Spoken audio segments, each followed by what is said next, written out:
ಉತ್ತರ ಕರ್ನಾಟಕದ ಒಂದು ಸಣ್ಣ ಹಳ್ಳಿಯಲ್ಲಿ ಶಂಕರ್ ಎಂಬ ಹುಡುಗ ತನ್ನ ತಾಯಿ ಲಕ್ಷ್ಮಮ್ಮನ ಜೊತೆ ಬದುಕ್ತಾ ಇದ್ದ. ಮಣ್ಣಿನ ಮನೆ, ಚಿಕ್ಕ ಹೊಲ, ದಿನಗೂಲಿ ಕೆಲಸ, ಅದೇ ಅವರ ಜೀವನ.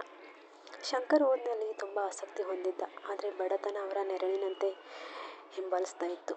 ಶಾಲೆಗೆ ಹೋಗಲು ಅವನು ಪ್ರತಿದಿನ 3 ಕಿಲೋಮೀಟರ್ ನಡ್ಕೊಂಡು ಹೋಗ್ತಾ ಇದ್ದ. ಅವನ ಕಾಲಲ್ಲಿ ಚಪ್ಪಲಿ ಇರಲಿಲ್ಲ.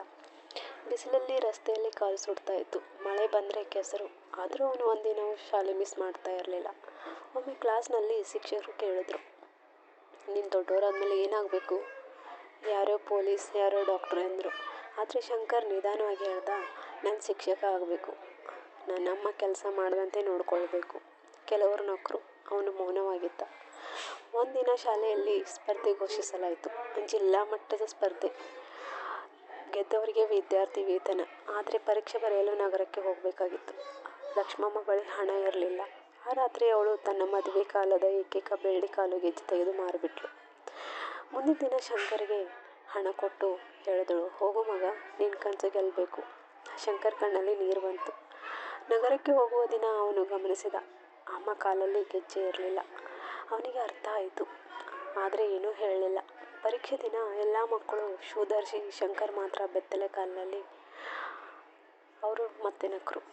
ಆದರೆ ಅವನು ಕಣ್ಣು ಮುಚ್ಚಿ ಅಮ್ಮನ ಮುಖ ನೆನಪಿಸ್ಕೊಂಡ. ಪರೀಕ್ಷೆ ಮುಗೀತು. ದಿನಗಳು ಕಳೀತಾ ಹೋದವು. ಒಂದಿನ ಸಂಜೆ ಪೋಸ್ಟ್ಮ್ಯಾನ್ ಬಂದ. ಪತ್ರದಲ್ಲಿ ದೊಡ್ಡ ಸುದ್ದಿ. ಶಂಕರ್ ಜಿಲ್ಲೆಯಲ್ಲಿ ಮೊದಲ ಸ್ಥಾನ ಪಡೆದಿದ್ದ. ವಿದ್ಯಾರ್ಥಿ ವೇತನ, ಉಚಿತ ಶಿಕ್ಷಣ ಎಲ್ಲವೂ ಸಿಕ್ಕಿತ್ತು. ಹಳ್ಳಿ ಸಂತೋಷಪಟ್ಟಿತ್ತು. ಲಕ್ಷ್ಮಮ್ಮ ಕಣ್ಣಿನಲ್ಲಿ ನಕ್ಕಳು. ವರ್ಷಗಳೇ ಹೋದವು. ಶಂಕರ್ ಕಷ್ಟಪಟ್ಟು ಓದಿ ಶಿಕ್ಷಕನಾದ. ಮೊದಲ ಸಂಬಳ ಬಂದ ದಿನ ಅವನು ನೇರವಾಗಿ ಹೋದ. ಅಮ್ಮಗೆ ಒಂದು ಗಿಫ್ಟ್ ಕೊಟ್ಟನು. ಅದು ಹೊಸ ಚಪ್ಪಲಿ. ಲಕ್ಷ್ಮಮ್ಮ ಆಶ್ಚರ್ಯದಿಂದ ಕೇಳಿದಳು, ಇದು ನನಗೇಕೆ? ಶಂಕರ್ ನಗುತ್ತಾ ಹೇಳ್ದ, ನಾನು ಬಿಸಿಲಿನಲ್ಲಿ ನಡೆದು ಶಾಲೆಗೆ ಹೋಗಿದ್ದೆ. ಆದರೆ ನೀನು ಜೀವನ ಪೂರ್ತಿ ನೋವಿನಲ್ಲಿ ನಡೆದೆ ಅಮ್ಮ. ಇಬ್ಬರೂ ಮೌನವಾಗಿ ಅತ್ತರು.